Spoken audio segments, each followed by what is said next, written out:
For over 3 decades now, whenever Jeff Goldblum told stories about making Jurassic Park, one memory always came up: before the dinosaurs, before Spielberg, before any of the groundbreaking effects that changed movies forever. A memory of exactly how Sam Neill used to make him laugh between takes on an island where none of them yet knew if any of it would actually work. Goldblum has told that story for 33 years. He's telling it again this week, except now it carries a weight it never used to have, because underneath that friendship sits a boy who spent nearly 14 years of his own childhood too afraid to speak at all. A wound so private that almost none of the people laughing along with him on that dinosaur island had any idea it existed. Sam was born on a kitchen table in Omagh, County Tyrone, Northern Ireland, on September 14th, 1947. Nigel John Dermot Neill, son of an English mother and a New Zealand father serving with the Irish Guards. When he was 7, the family emigrated to Christchurch, New Zealand, and, landing there with a plum in his voice and Nigel for a name, was, he later wrote, asking for trouble in a rough New Zealand playground.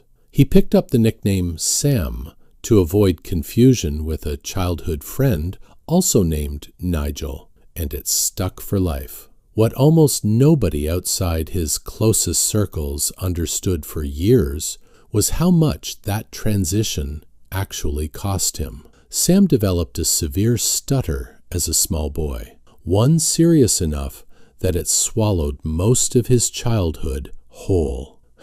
I spent most of my childhood hoping that people wouldn't talk to me so that I didn't have to talk back, he admitted decades later on Australian television, describing a silence that stretched on for nearly 14 years.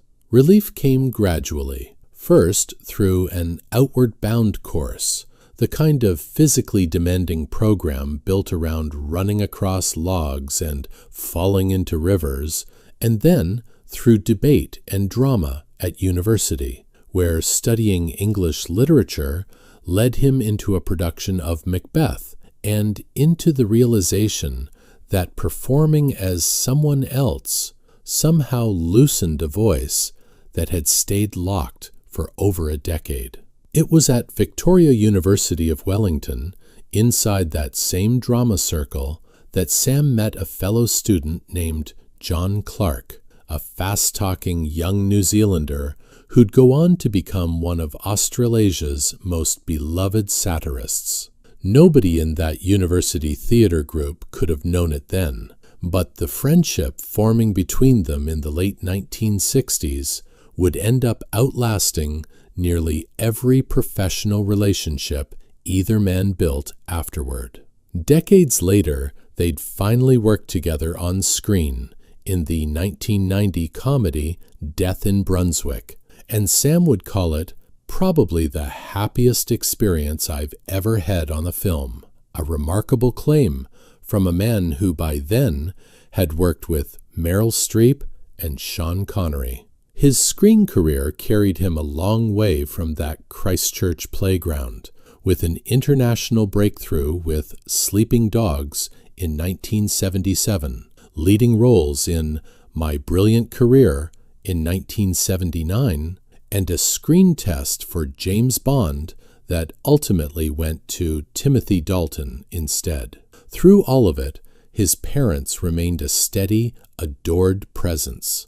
And even decades after they'd both passed away, Sam kept speaking of them in the present tense in interviews, admitting simply that he adored them still. A quiet grief he rarely dwelt on publicly, but never fully set down either. Then came the run that made him a genuine leading man, a submarine officer in The Hunt for Red October, a paranoid husband in Dead Calm opposite a young Nicole Kidman, and Holly Hunter's silent husband in The Piano. Kidman was only 18 when they made Dead Calm, and remembering him this week, she said Sam had taken her under his wing on that shoot, and they'd stayed friends for life.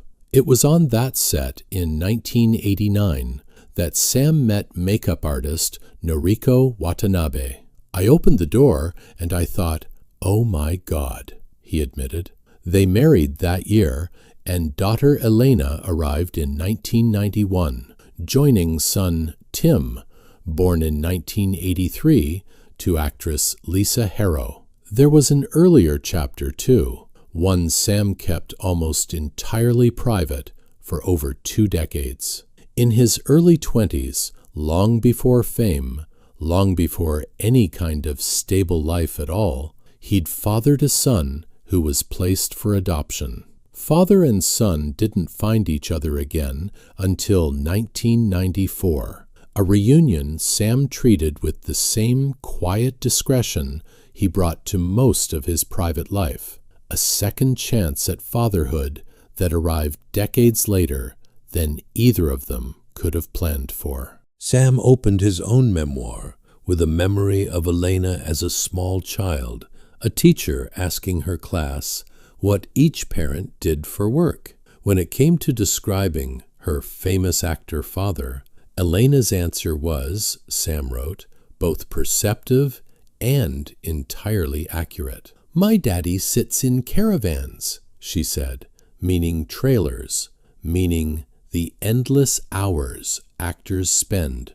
waiting on set. When Elena later developed a stutter of her own, a speech therapist asked immediately whether either parent had stuttered, and Sam, who'd kept his own struggle mostly private for decades, found himself explaining it out loud for the first time.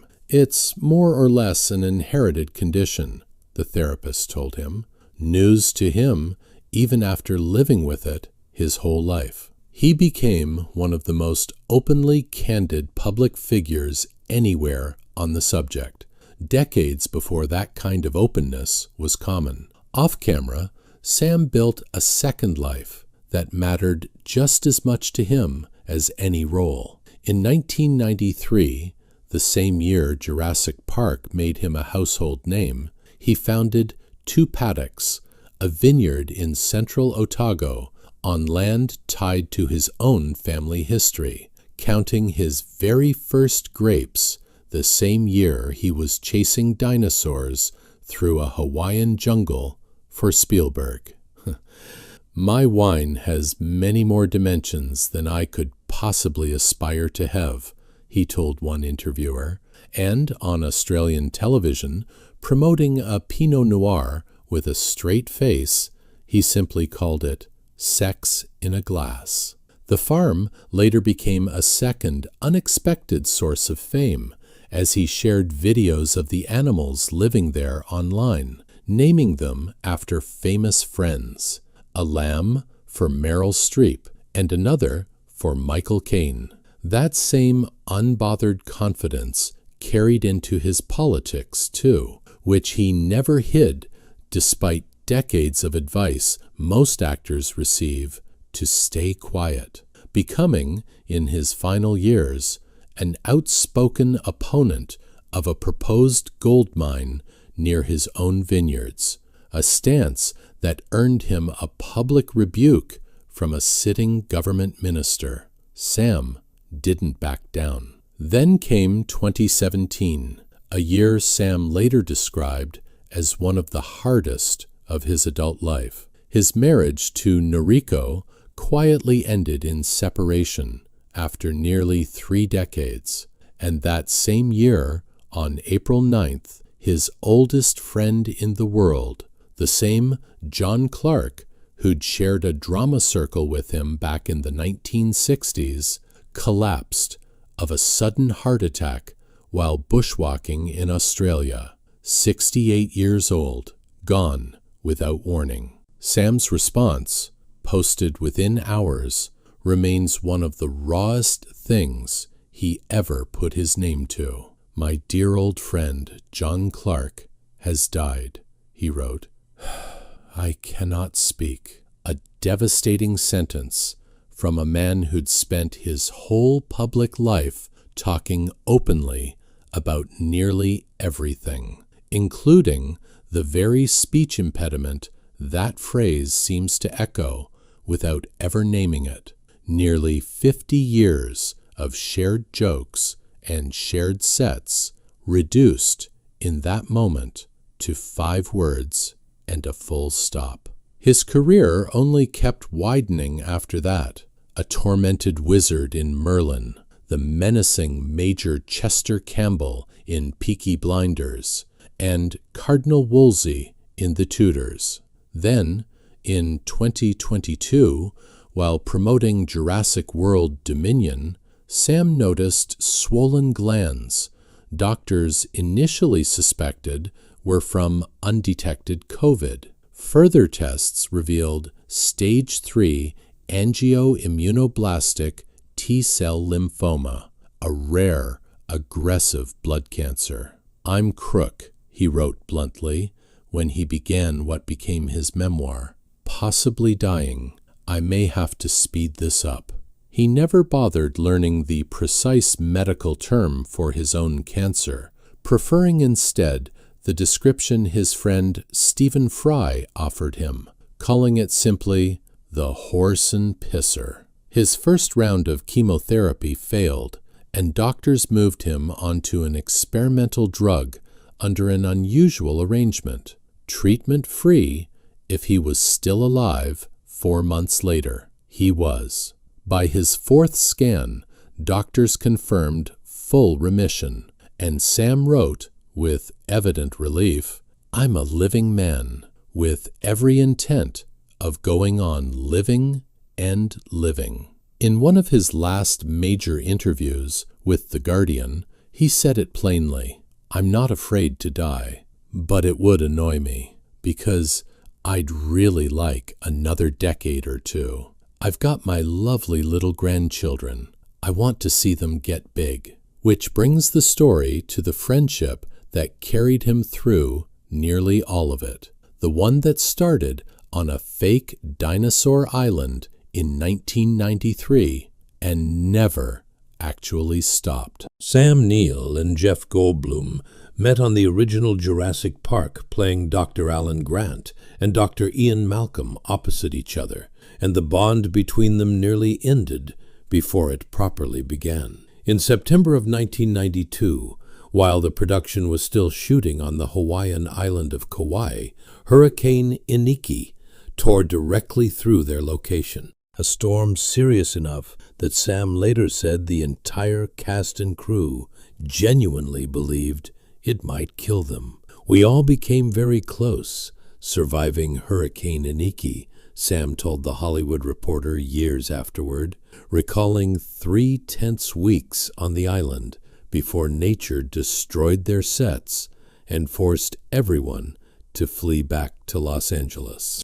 That kind of shared fear has a way of collapsing the usual distance between co-stars fast, and it left Sam and Jeff with something most working relationships never get the chance to build: real trust, earned under real pressure, long before either of them understood how big the finished film would actually become. It's the kind of story that never makes it into a franchise retrospective.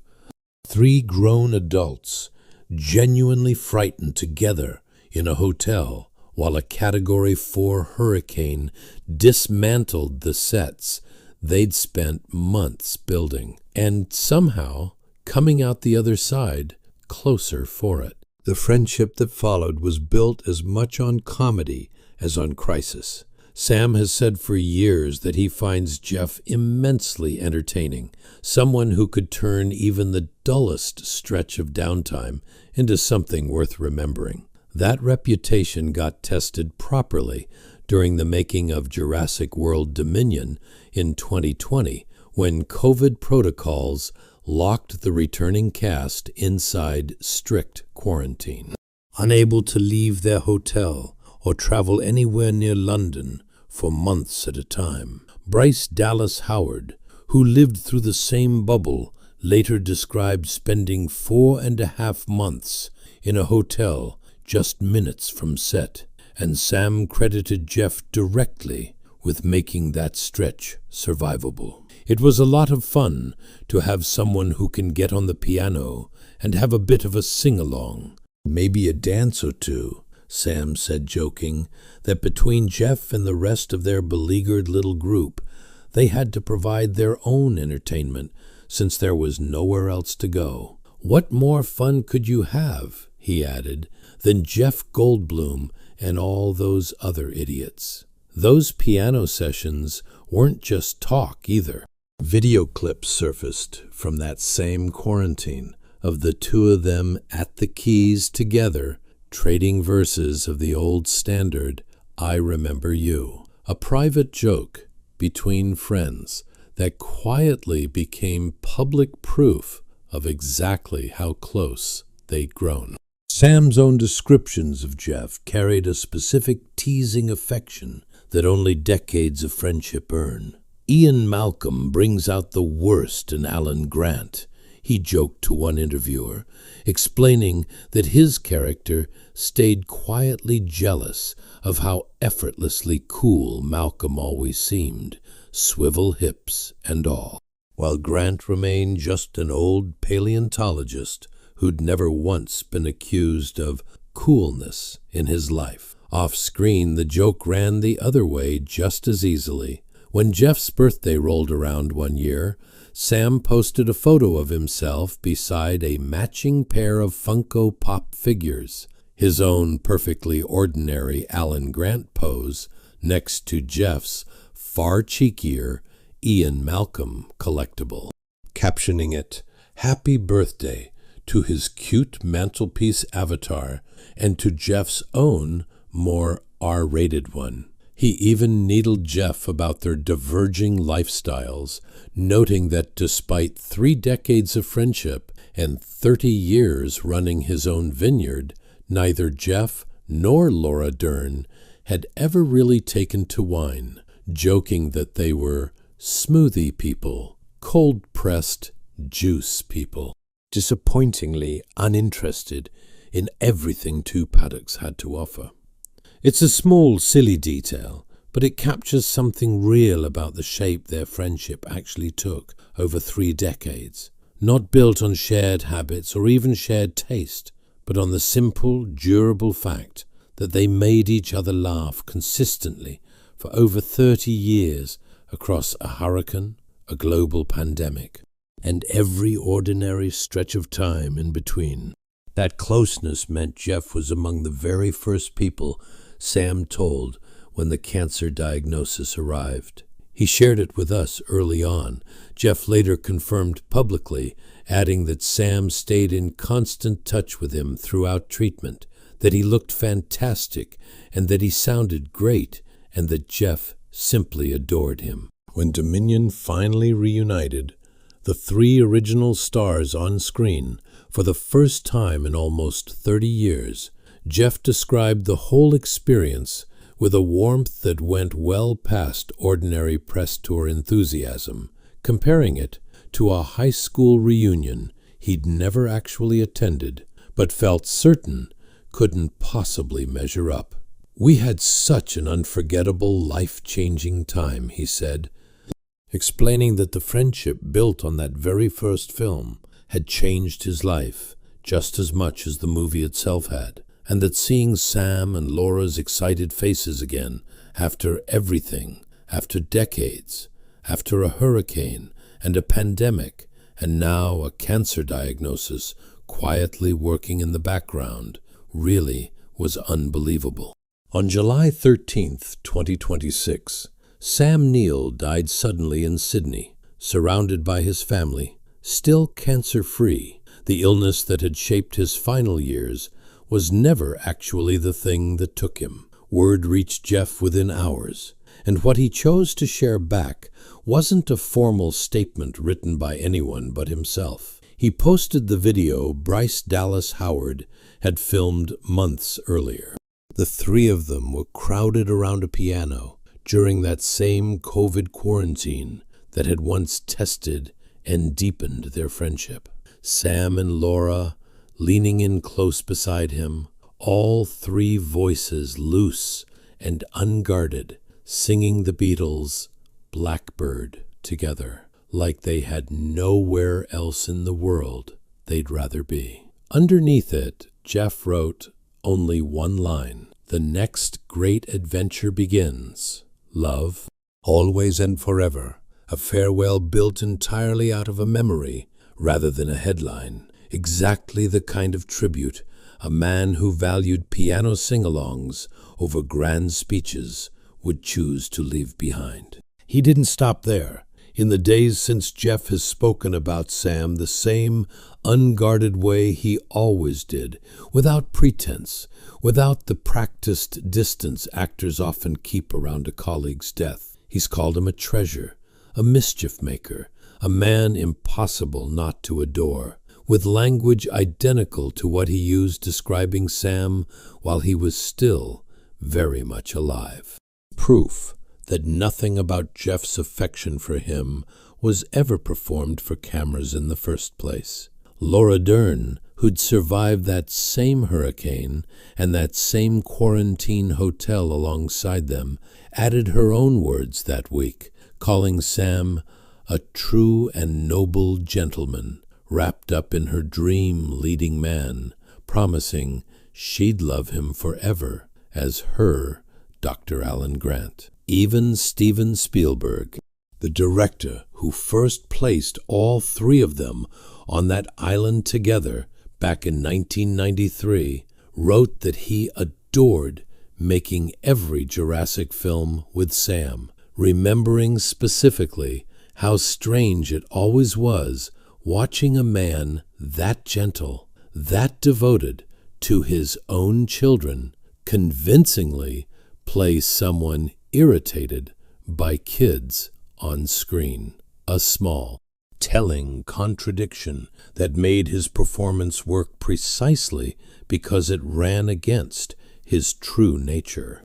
For an audience that had spent 3 decades watching Alan Grant and Ian Malcolm bicker their way through dinosaur chaos on screen, that final piano video offered something far more honest than any scripted scene the franchise ever gave them. 2 old friends and the woman who'd survived a hurricane, a pandemic, and 30 years apart right alongside them, simply saying goodbye the way they'd always found each other, through a song neither of them needed to rehearse. It wasn't staged, it wasn't written by a room full of screenwriters, and it didn't need to be, because by that point, Jeff, Sam, and Laura had spent 33 years proving that whatever bonded them in front of Spielberg's cameras had never actually needed a script in the first place. From a hurricane on Kauai to a quarantine hotel decades later to one final quiet piano video, the story of that friendship kept writing itself entirely on its own terms, right up to the very end. What's the Sam Neill role, with a small human detail about his life that's staying with you the longest right now? Tell us honestly in the comments below what stays with you most tonight. We're reading every single one this week.